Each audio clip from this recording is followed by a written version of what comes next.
Welcome, Miss Diana Ross.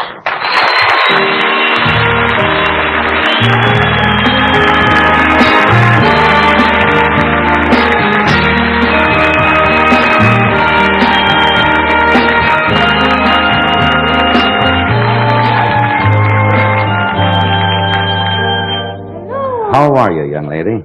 Very fine. Yeah, that was a smashing picture. I don't think I had not seen the picture the last time you were here. And I had a chance to see it, and you were smashing in it, really. Incredible picture. A lot of good performances in that picture by a lot of people. I think so. You had a great cast there. Now, how do you feel? I mean, this is a question that you've been asked, and they ask everybody who's ever up for an Academy Award, and it sounds very corny to ask it, but it has to be thrilling, without a doubt.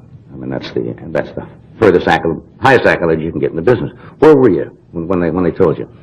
Usually nobody knows. The nominating committee, I guess, releases them. I was in Las Vegas, and I got a telephone call.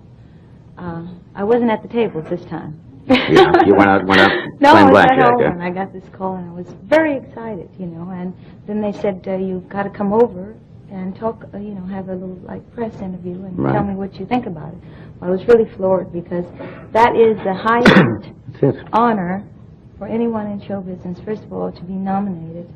Knocked me really off my can. I enjoyed it very much, and it was a thrilling feeling. As I told you before last time I was here, I was so happy about everything. Right. But it didn't really dawn on me until I realized that some other people that I know had worked very hard on the film also were being rewarded for their efforts and their work, like my musical director. For the scoring of the picture? Scoring and some of the arrangements and the costume designers. And we've got quite a few things going. What are the Academy Awards? How long do you have to wait now and suffer through all of this? Well, it's, I know the sometime in April, I date guess. is March 27th. March 27th. Yeah, my birthday is March 26th. So, well, now, an astrologer, I know an astrologer would say, aha, it's all in the cards for you this year. But it really does come together in cycles, doesn't it? Have you had periods in your life where you have very low periods for a while and nothing seems to be going right, and then all of a sudden, for whatever the reasons, it all comes together, and then sometimes there's another period. But you're at that high period now. If things were all the same, we wouldn't appreciate the good things as much as we do. There's been moments in my life that I've been very sad and thinking that my career would never get off the ground and so on. But most people realize, just like the other day, receiving that award, Newcomer of the Year. It took me 12 years to become a newcomer. I'm a newie. I don't know if I'm a newie or an oldie. That's the old story, the 20-year-old overnight discovery. Yeah. Been in the business for a number of years, and then all of a sudden they discover you. Very nice. In the picture, of course, which is set in the late 30s, most of the holiday was in the early 40s mainly, before she died. Somebody said you were a great stickler for authenticity in the picture, and well, I tried. You had to. I did an awful lot of research, so once you're given certain situations to play, then you want them to be as authentic as what you've read. And I tried as hard as I could to stick with what I had learned about the lady and her life, and plus the time. Wasn't the happiest life in the world, was it? No, she had quite a bit of sadnesses. But that's why I thought she had a lot of guts, because she fought for happiness and love constantly. And I think that's what I identified most with her.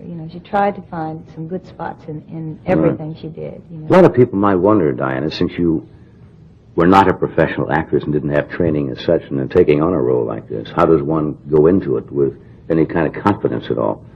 Well, I didn't have confidence at the beginning. In fact, I never had confidence. Every day I went in, I had to talk a lot to myself. It's a marvelous thing about when other people have confidence in you, and you try to do what they expect of you. And I have a lot of people that really think that I can do pretty good at whatever I put my mind to, and I'm not that sure of myself. And many times I have to go down, and they constantly push me up. Well, with a pep talk? Yeah, with a little pep talk. And this was even with the Supremes. That was lucky with us. It was 3. So one day when I was down, Mary or Cindy or Florence were doing their things. Yeah. So it helped. But when we come back, we have a small piece of film from Lady Sings the Blues. I think it's a scene which, in her life, when Billie Holiday was pretty much heavy on drugs at one time, where she was desperate for a fix. I think that's the scene we're going to show. Then later on, I heard you going over with Doc and the fellas today. There's some great music in that. Great music. Yeah. So we'll have you do that. Right now, we're going to take a little break here. Ed has a word about Alpo. You need a magnifying glass to figure out what you're feeding your dog? Not if you're feeding him Alpo. Alpo's got what dogs love.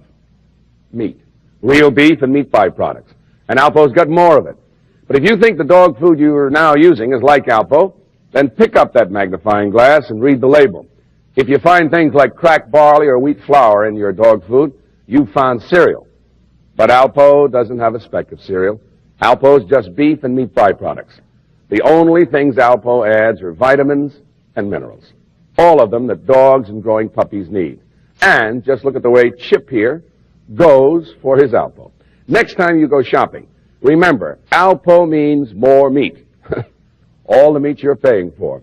Because Alpo doesn't have a speck of cereal. Now, doesn't your dog deserve Alpo too?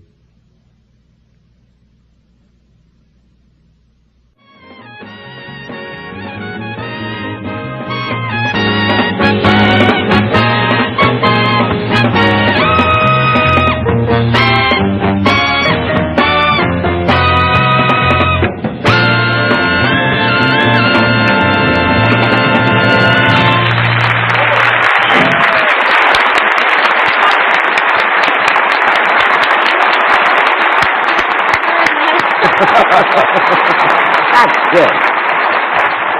What was that last note you hit on that trumpet? Oh, that was... Never mind that. Come on. What was that? You wait a minute till I look it up here. Oh, forget it. It was a high F A high F. concert. That's a high note, isn't it? Can't ask him a serious question anymore. You had a lot of good musicians in that picture. Yes, we did. We had musicians that worked with Billy. And they helped me a lot because I talked to them about, they would come in and listen to the version that we That's put on interesting. tape. And they would tell me certain feelings they had about her music and how she did what she did and why, you know. And it was lovely for me. I learned a lot from them. Is there anything you experienced as Billie Holiday as you haven't experienced yourself? I mean, any kind of a emotional type of feeling of playing that role? I had to use an awful lot of emotions that I really didn't know I had. But the main thing I couldn't really identify with was drugs. But being today like it is, and with the scene like it is, you know, the drug scene, there was lots of information that I could read and find out and research. And I'm happy that that is available for a lot of our young people to also know that they can read up on these things and find out about them without getting involved and being so curious to see. Get the information up front rather than first from a hand. book. I mean, if we're educated beforehand, I think a lot of youngsters won't get any hurt, you know. This is a rather startling scene you're about to see because this has to do with that very thing. It has to do with some kind of hunger that means more than life itself. And people who are in this stage of drug addiction will kill, they'll do almost anything when they get to this point. It's just absolute desperation. So, Bobby, you want to roll this film clip from Lady Sings the Blues?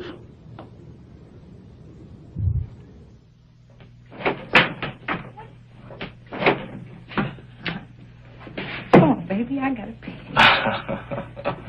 So that's why you ran out of the club so fast. Yeah. Huh? Yes, sir. Well... Oh, come on, baby. Wait. They don't have no woman's John in the club? You know they got a woman's John at the club. Come on. Come on, what? Is it dirty? What's dirty? Got it. What are you talking about? Wait a minute. I'm telling you at the club. Come on. What's wrong? Come on. I gotta go. I gotta... Come on, baby. You know what they say. You gotta go, you gotta go. There you go. Yeah, I know you don't want me.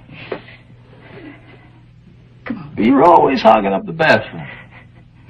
You never give me a chance to get in the bathroom. Oh, You better use this. I said, you gotta go. You better use this right now. Come on. 'Cause I can't let you in the bathroom. You want me to do it right here, huh? Yep. Okay. Miss Bro. Why are you sick? Come on. I'm not gonna let you go in the bathroom. Not right now. Not right now.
powerful scene. It was Billy D. Williams, wasn't it? Yes. Yeah.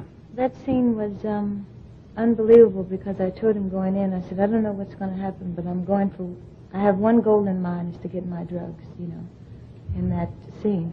And he didn't know it was going to go. I heard him. He's got scratches. He had everything after that scene. You know, I hit him with the strap. You just improvisational at the time? Well, I feel like since acting was so new to me, I had to do, I had to react to whatever the situation was. And I probably went a little far sometimes, you know, but I had to learn from reacting to situations. That was a scene. I do that at contract time with NBC. Let me have it. Remember when I hit Dave Tebber with a Hostess Twinkie? We'll come back, and then Diana's going to do a medley of songs from the picture, which are great. We'll be right back after this word from Celanese.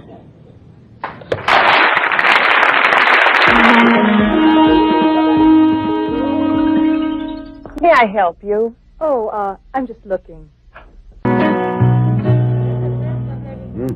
Lovely. Now, Very good. that's the theme. Just to get you in the mood. I know you have to leave after you finish the medley, and I want to thank you for being with us first of all tonight. And then I want to mention you're going to do a European tour, right? At the same time, coincidentally, with the opening of the picture. Well, it's not by coincidence. Concurrently, I guess that's what I meant. I missed the premiere in New York, the opening of Lady, and that was the first because I was pregnant. Well, I told them, I said, I hope I never ever missed another first. So they have my tour of Europe and of the Far East to coincide with every premiere, every opening in every country. So I'll be traveling and performing at the same time, which makes me very happy. That should be great. You all set? You got your accompanist and our band? It's at your disposal. Okay. Here's Diana Ross. Medley song, Ladies Singers.